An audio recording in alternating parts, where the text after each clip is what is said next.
시청자 여러분 안녕하십니까? 9월 25일 목요일 매일신문 뉴스입니다.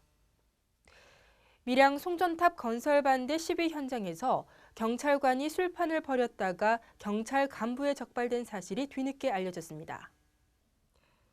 경찰청 복무점검팀은 대구 북부경찰서 소속 A소대장이 지난 1월 말 경남 밀양의 송전탑 공사 반대 시위 현장에 출동했다가 소대원들과 술을 나눠 마신 사실을 적발했습니다. 당시 A 소대장은 개인 신용카드를 소대원에게 건네며 술을 사오도록 했고 대부분의 소대원들이 술자리에 참석했습니다. 이 경찰서 방범순찰대의 또 다른 소대장 2명은 순찰 업무 등을 제대로 이행하지 않았다가 적발됐습니다.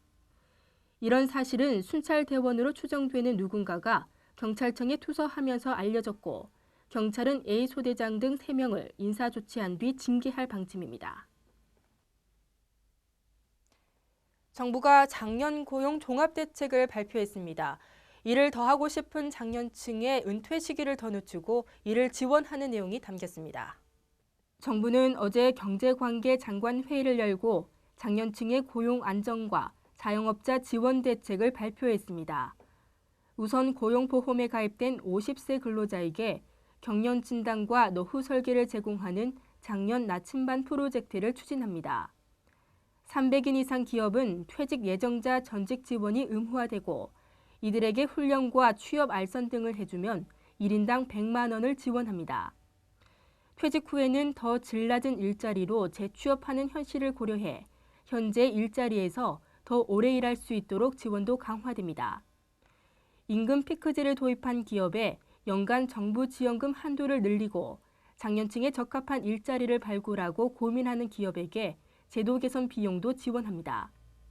특히 경험과 기술을 갖춘 대기업 근로자가 중소기업에 지원을 나가 경력과 기술을 전수하고 나서 대기업으로 복지하는 인재교류 프로그램도 도입합니다. 방위사업청은 차기 전투기 단독 후보인 F-35A를 대당 1,200억 원에 40대를 구매하기로 했습니다. 제작사인 로키드 마틴은 한국 정부의 F-35A 구매 대가로 한국형 전투기 개발 사업에 17개 분야의 기술을 이전하기로 약속했습니다. 방사청은 어제 열린 방위사업추진위원회에 이 같은 내용의 FX 사업 협상 결과를 보고했습니다. FX 사업의 총 사업비는 7조 3,418억 원으로 사업비의 66%는 전투기 구매에, 26%는 종합군수 지원에, 8%는 무장과 시설에 쓰입니다. 방사청은 정부 및 제작업체와 긴밀히 협조해 오는 2018년부터 2021년까지 차질 없이 전력화할 수 있도록 사업에 추진할 것이라고 설명했습니다. 전국의 자전거 동호인과 대구 시민이 참여하는 2014 달구벌 자전거 대행진이 다음 달에 개최됩니다.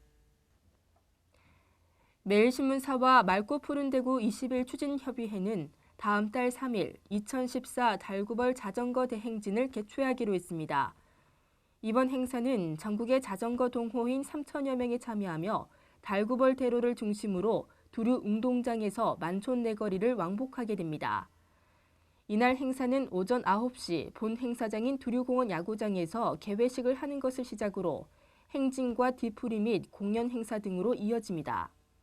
또한 참가자를 대상으로 푸짐한 경품 추천도 진행될 예정입니다. 행사 참가를 희망하는 시민은 10월 1일까지 온라인 사이트로 접수하면 됩니다.